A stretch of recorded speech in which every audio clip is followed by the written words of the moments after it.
MC Bombardment nararavye nsanga abanyarwanda bonyene nibo basigura ifilime mu Kirundi ndavuga ati kubera kitwe mu Burundi hatuboneka umusiguzi akora nka bijya by'abanyarwanda. MC Bombardment iki wibaza ni kubera iki bakunze kuvuga ati reka umuntu tumurenze imitwe y'inzuzi? Tumurenze imitwe y'inzuzi? Umuntu tumurenze imitwe y'inzuzi nk'ubu yaje gutembera ati ndakurenze imitwe y'inzuzi. Sha 03 kweli.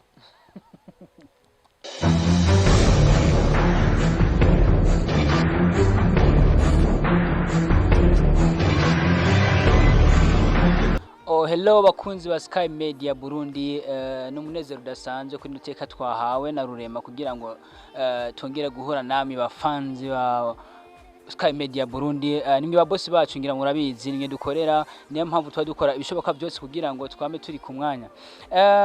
Wanka gufasha mugenzi wawe ngo yohavakira, wanka gutanga ivyumviro vya kugira ngo mugenzi agira aho yigejeje. Attention mes chers amis, mubyaza ngumbara kubona nama nabivuze. Okay, ni vyacu dukorana n'abacu kugira ngo tubahe ivyanyu. Nimwe bafanzi bacu mugira musanze mubizi, muracyari kumwe na animateur wanyu wa Dublo behind camera right now. No musi muri kumwe na Amigo Pictures.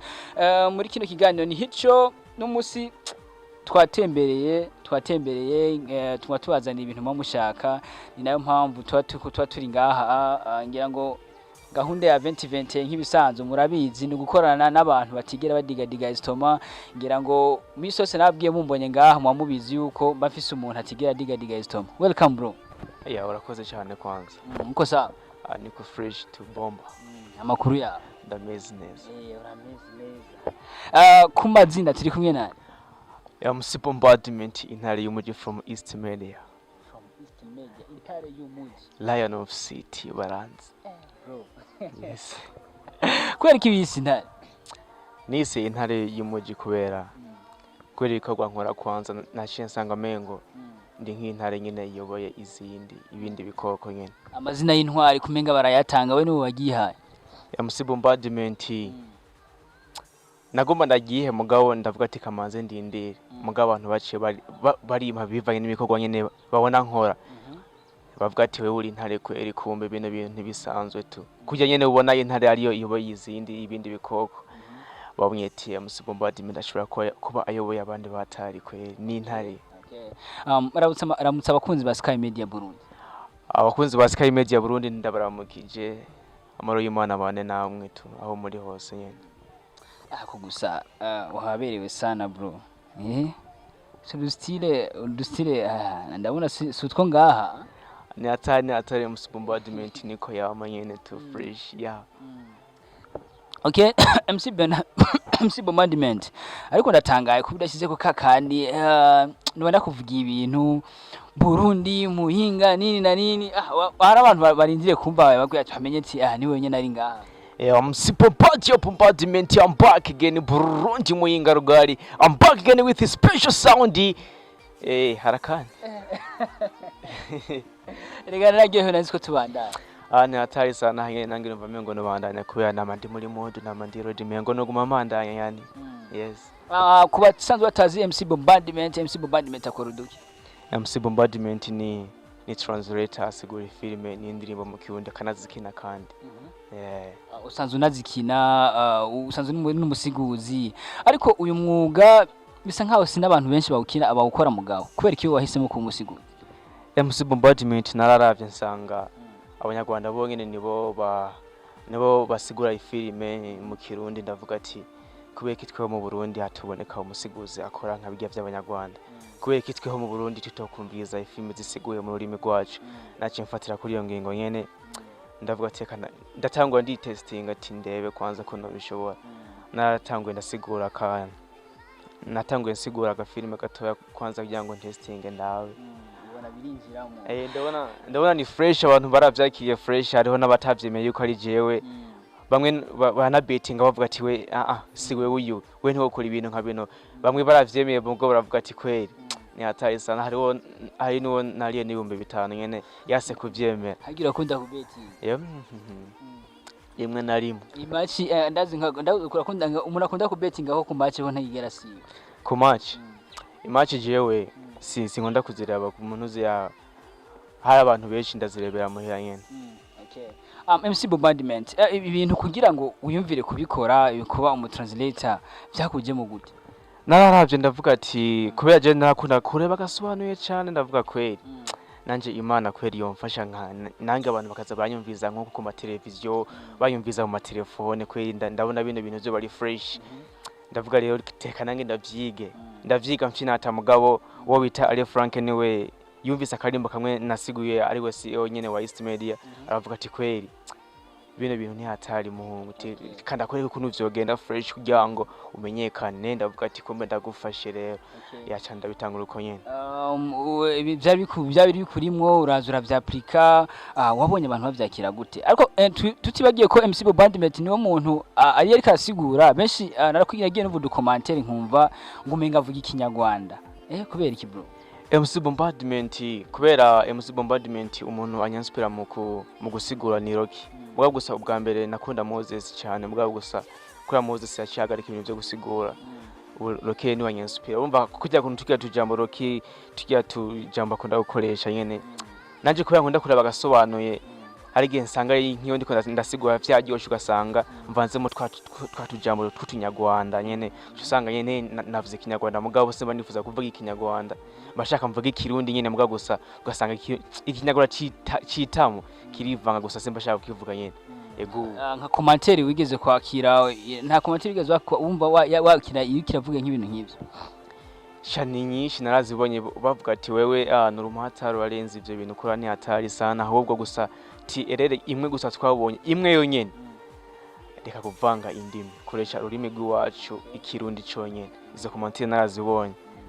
Akumva mu translator ni nkuko tuba tuzi yuko n'umuntu aba yaragize abafise degré runaka mu bumenyi bw'indimi. We nkawe nk'umuntu asigura indirimbo ugasigura amafilme ubumenyi bw'iwawe nka niveau yiwawe ihagaze he canke ibi bintu kwiga indimi warize indimi cyane?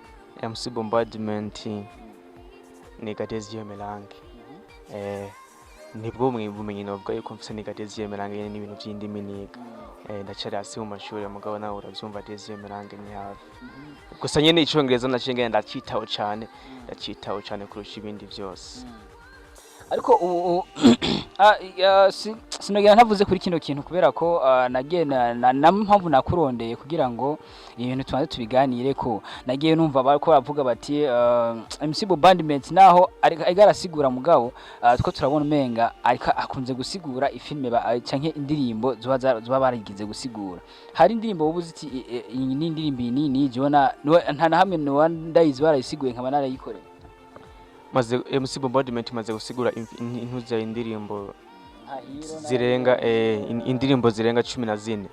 Izo zihiro zirimo Let Go ni nyinshi gose zarigeze gusigura. Ya intuze indirimbo imwe novuga yuko nasiguye numvise yasiguwe no yundi ni ijya ndirimbo ntuze ya Next to You Chris Brown na Justin Bieber niyo nasiguye naho nyene nayisiguye mbona yuko wayisiguye ubwa mbere yashizemo amakosa menshi cyane nenda avuga ati reka rero mera nko mukosora akadogo.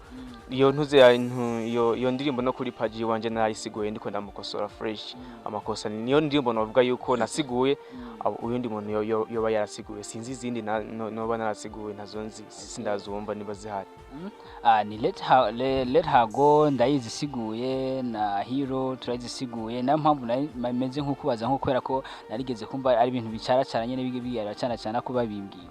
Ya ntuze ya Let Her Go ni zibiri kwanza ni Next to You hamwe na Let Her Go nizo nasiguye zasiguwe nabandi mugabo ugiye kumviriza izo uriya umunyarwanda yasiguye amajambo ukuntu yagira translating batandukanye nanje amajambo cyo vyumva yene fresh kuya je nsiguye ijambo kurinde mugabo hari gihe uriyo tusanga hari ijambo yasinze cyangwa ugasanga yarisiguye gutara ko je nkaca ndarisugura fresh niyo mpamvu naciye ntangurira hamwe kugira ngo mere nk'ukosora akadogo ya bisa nkaho abanyarwanda mu gusigura bageze ku yindi ntambwe bobo niho nagereranya n'abantu ugiye kugereranya n'abantu n'abarundi kenshi na film ugiye kuzizana usanga batoye muri bajya wowe ikintu uriko ubona ugiye gukora kugira ngo wumvishe abarundi canke wemeze abarundi bahurumbire filme canke zisiguye zo ngaha mu Burundi ni ikihe kintu uriko urakora?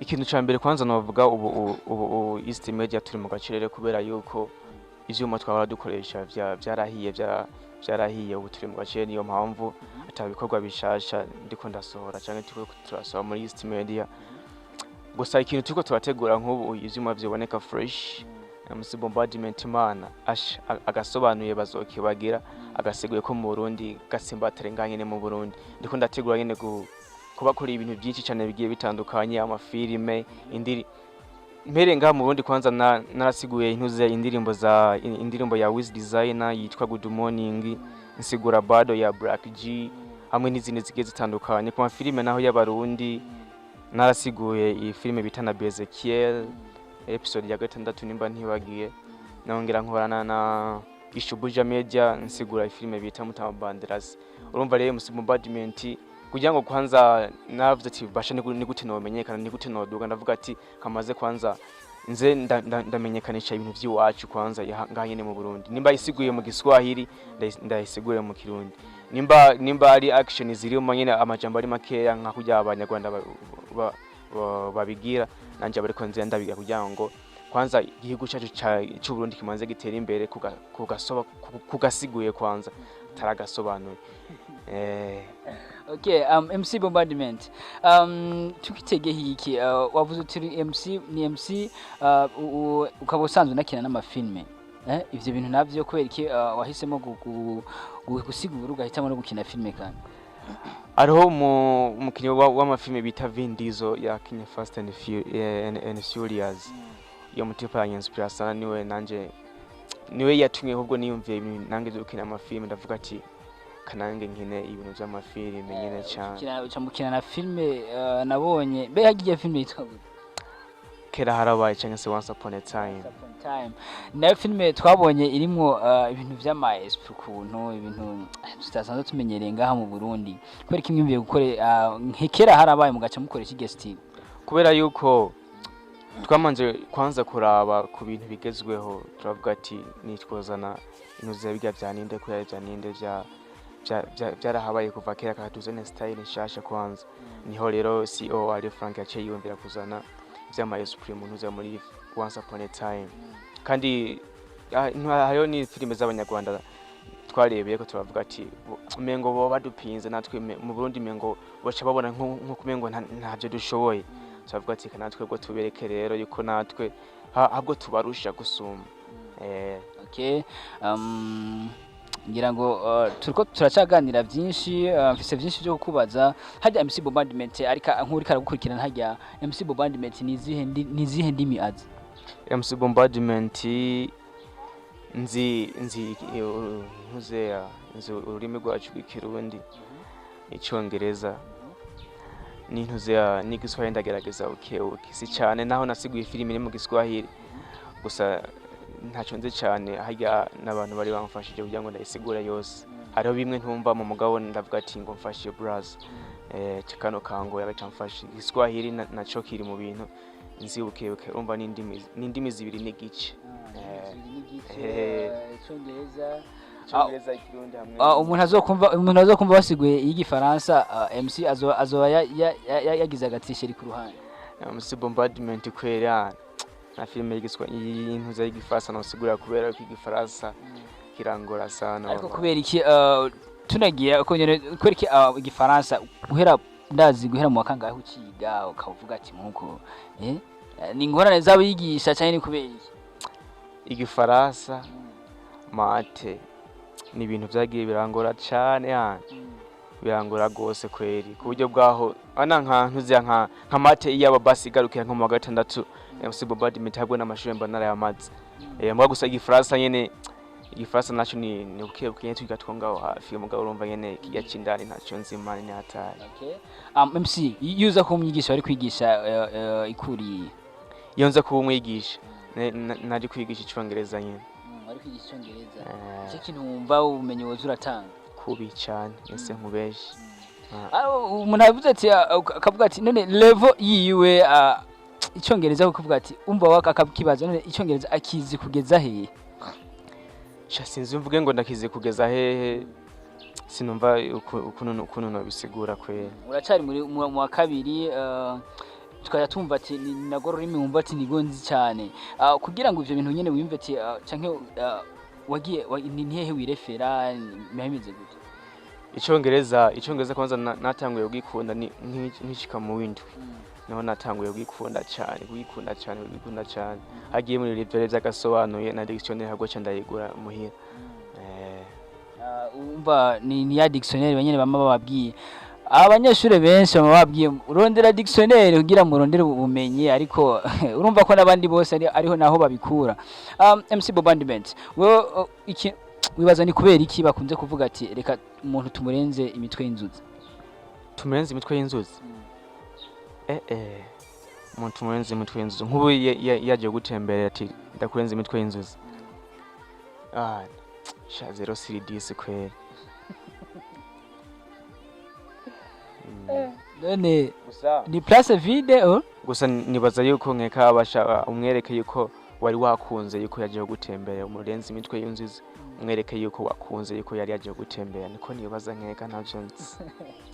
Okay, MC Bombardment ngira ngo twaganire cyane nk'abari bafite amatsiko yo kumva byinshi kuri MC Bombardment. Ni kihe kintu ukora dutegura muri iyi minsi? MC Bombardment bizotungurana bivanye n'ivyo vyuma vyahiye nitwaro nk'ibindi vyuma vyadushanye vyarahiye ni hatari. Niyo mpamvu n'ubu turi mu gacire gusa nk'ubivyuma bibonetse fresh. Ahubwo nzokora nka filime 3 ku munsi, indirimbo 10 ku munsi. Umva ivyuma ni ubona bazi gusaba nyene cyane nyene baba barindira ibintu by'iwabo. Kubi no wa SMS randembeje sana kubera iki uri mu gacire man twagukumbuye sana abantu barankumbura cyane kumbe. Naciye mu gasenyi mbona basomye inyuma ya musibu ndabura ati nata aho naca hose naguma bandawa babiri batwaye amasero. Ako MC ubustari nisa nkaho umva uri mu nzira ko witeguye ko umustari uvyiteguriye gute ko numva ngo beshe kuko usanga kumva benshi ngo bari ingesombi baba barimwo canke ngo bibatuma bakora n'ingesombi we nkaho uvyiteguriye gute? MC Bombardment ubwa mbere ivyo bintu vy'ingesombi narabihozemo mugabo ubu ntavyo nkora cyane. Wewe wanabikoze utaraba n'umustari? Ntaba n'umustari nyene abahungu ni hatari. Okay, MC Bombardment ugira akajambo kanyuma ko ariko aragukurikirana. Ikintu cyambere novuga kwanza ikamanza nshimire Sky Media Burundi kuba kubikorwa mukora murateza imbere impano zigiye zitandukanye, ndabashimiye cyane kuva kuri CEO wa East Media kumanuka no kuba pampe bose. Ikintu novuga ubwo kwanza sinokwibagira gushimira CEO ari Frank yamfashe mu mugongo aravuga ati kanda gufasha mu byo nshoboye. Nongera kandi nshimira n'abandi bantu bagiye bantera courage harimo nk'aba Sadube ba Breze ba Muvunyi JB 051 ari nawe Big Brother untuze wa Jabiro ni nawe yanyeretse ijya Jerusalem iri mu Cyongereza kugira ngo ndasigure mu Kirundi. Ndamushimira cyane n'abandi bantu rero bakunda ibikorwa vyanje, abakunda ibikorwa vya Sky Media Burundi, bakunda ibikorwa bigiye bitandukanye vya ngamu Burundi bakanabishigikira. Ikintu wabwira kwanza bakande subscribe kuri Sky Media Burundi, bakande subscribe kuri East Media, bakande subscribe kuri MC Bombardment n'izindi mbuga zigiye zitandukanye bagende bara likinga, comment na share n'ibindi bintu bigiye bitandukanye. Reka tugushimire kuri kano kana. Sinureka nanje kubashimira. Ndabashimiye cyane. Ariko hari umuntu reka ribaza hariya MC Bombardment tugeraza icyongereza basezera mu cyongereza. Goodbye my fellows, my bingos. Okay, mwakoze waduhe kano kanya gukurikirana kino kiganiro hit show. Mwari kumwe na animateri wanyu Amadublo, behind camera wari kumwe na Amigo Pictures. Yari wamutumire wanyu MC Bombardment nkuko mwagiye muramunsaba no musana namubazaniye ku kandi kanya. Ciao ciao.